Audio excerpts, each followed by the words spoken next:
ലോകത്തിലാകെ ആശങ്ക പടർത്തിക്കൊണ്ട് വൻ ശക്തികൾ തമ്മിലുള്ള പോരാട്ടം മുറുകുകയാണ്. ഒരു വശത്ത് അമേരിക്കയും മറുവശത്ത് ഇറാനും ചൈനയും അണിനിരക്കുന്ന ഒരു പുതിയ പടയൊരുക്കമാണ് ഇപ്പോൾ പശ്ചിമേഷ്യയിൽ നടക്കുന്നത്. ചൈനയിൽ നിന്നും അതിമാരകമായ സൂപ്പർസോണിക് മിസൈലുകൾ വാങ്ങാൻ ഇറാൻ ഒരുങ്ങുന്നു എന്ന വാർത്തയാണ് ലോകത്തെ ഞെട്ടിപ്പിച്ചിരിക്കുന്നത്. കടലിലെ കപ്പലുകളെ നിഷ്പ്രയാസം തകർക്കാൻ ശേഷിയുള്ള ഈ ചൈനീസ് മിസൈലുകൾ ഇറാന്റെ കൈവശം എത്തുന്നത് തങ്ങൾക്ക് ഭീഷണിയാണെന്ന് അമേരിക്ക മനസ്സിലാക്കിയിട്ടുണ്ട്. അതിനെ തുടർന്ന് ഇറാന് സമീപമുള്ള കടൽ മേഖലയിലേക്ക് അമേരിക്ക തങ്ങളുടെ വൻ നാവികസേനയെ അയച്ചിരിക്കുകയാണ്. ഈ നീക്കങ്ങൾ ഒരു വലിയ യുദ്ധത്തിലേക്ക് വഴിമാറുമോ എന്ന ആശങ്കയിലാണ് ലോകം. ചൈന നിർമ്മിച്ച CM-302 എന്ന അത്യാധുനിക മിസൈലുകൾ വാങ്ങാനാണ് ഇറാന്റെ തീരുമാനം. ശബ്ദത്തേക്കാൾ വേഗത്തിൽ സഞ്ചരിക്കുന്ന ഈ മിസൈലുകൾക്ക് കടലിലെ കപ്പലുകളെ കൃത്യമായി തകർക്കാനുള്ള ശേഷിയുണ്ട്. വലിയ യുദ്ധക്കപ്പലുകളെ പോലും തകർക്കാൻ ശേഷിയുള്ള അതിവേഗത്തിൽ സഞ്ചരിക്കുന്ന മിസൈലാണിത്. ശബ്ദത്തേക്കാൾ 3 ഇരട്ടി വേഗത്തിൽ സഞ്ചരിക്കുന്ന ഈ മിസൈലുകൾ തടയുക എന്നത് ഏറെ ബുദ്ധിമുട്ടുള്ള കാര്യമാണ്. ശത്രു കപ്പലുകൾക്ക് ഈ മിസൈൽ വരുന്നത് തിരിച്ചറിയാനോ തടയാനോ ഉള്ള സമയം പോലും ലഭിക്കില്ല എന്നതാണ് അതിന് കാരണം. ഒരു വലിയ യുദ്ധക്കപ്പലിനെ ഒറ്റയടിക്ക് മുക്കിക്കളയാൻ ഇതിലെ സ്ഫോടക വസ്തുക്കൾക്ക് ശേഷിയുണ്ട്.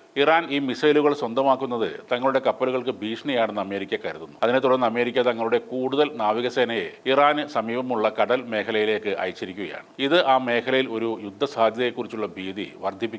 ഇതിനിടെ അത്യാവശ്യമില്ലാത്ത എംബസി ജീവനക്കാർക്കും അവരുടെ കുടുംബങ്ങൾക്കും ഇസ്രയേലിൽ നിന്നും മടങ്ങാൻ അമേരിക്ക അനുമതി നൽകി. ഇറാനിൽ അമേരിക്കൻ ആക്രമണ ഭീഷണി നിലനിൽക്കുന്നതിനിടെയാണ് ഇസ്രയേലിലെ എംബസിയിലെ അംഗങ്ങൾക്ക് സന്ദേശം അയച്ചിട്ടുള്ളത്. US അംബാസഡർ മൈക്ക് ഹക്കബിയാണ് ജീവനക്കാർക്ക് ഇത്തരത്തിലൊരു സന്ദേശം അയക്കുന്നത്. രാജ്യം വിടാൻ ആഗ്രഹിക്കുന്നുവെങ്കിൽ ഇന്ന് തന്നെ അങ്ങനെ ചെയ്യണമെന്നും അംബാസഡർ അയച്ച ഇമെയിൽ സന്ദേശത്തിലുണ്ടായിരുന്നു. പരിഭ്രാന്തരാകേണ്ടതില്ലെന്നും വലിയൊരു ജാഗ്രത കൊണ്ടാണ് ഈ തീരുമാനമെന്നും അദ്ദേഹം പറയുന്നുണ്ട്. US സ്റ്റേറ്റ് ഡിപ്പാർട്ട്മെന്റിന്റെ നിർദ്ദേശപ്രകാരമാണ് അമേരിക്കൻ അംബാസഡർ ജീവനക്കാർക്ക് ഇത്തരമൊരു സന്ദേശം അയച്ചത്. വിമാന ടിക്കറ്റുകൾക്ക് ഡിമാൻഡ് ഉണ്ടാകാനുള്ള സാധ്യതയും സന്ദേശത്തിൽ പറയുന്നു. പോകുന്നു എങ്കിൽ രാജ്യത്ത് നിന്ന് വേഗത്തിൽ പുറത്തു പോകണം എന്നാണ് പറയുന്നത്. അമേരിക്കയുടെ USS ജെറാൾഡ് R. ഫോർഡ് എന്ന യുദ്ധക്കപ്പൽ വടക്കൻ ഇസ്രയേലിൽ എത്തിക്കൊണ്ടിരിക്കുന്ന ദിവസം തന്നെയാണ് ഈ മുന്നറിയിപ്പുകളും വന്നിരിക്കുന്നത്. ആണവ കരാറുമായി ബന്ധപ്പെട്ട് അമേരിക്കയും ഇറാനും തമ്മിൽ ചർച്ചകൾ നടന്നുകൊണ്ടിരിക്കെ തന്നെയാണ് ഈ സൈനിക വിന്യാസങ്ങളും നടക്കുന്നത്. സ്ഥിതിഗതികൾ വഷളായി തുടരുന്ന സാഹചര്യത്തിൽ ഇറാനിലെ ടെഹ്റാനിലുള്ള ബ്രിട്ടീഷ് എംബസിയിലെ ജീവനക്കാരെ താൽക്കാലികമായി മാറ്റിയിട്ടുണ്ട്. നിരവധി രാജ്യങ്ങൾ മിഡിൽ ഈസ്റ്റിലുള്ള തങ്ങളുടെ പൗരന്മാർക്ക്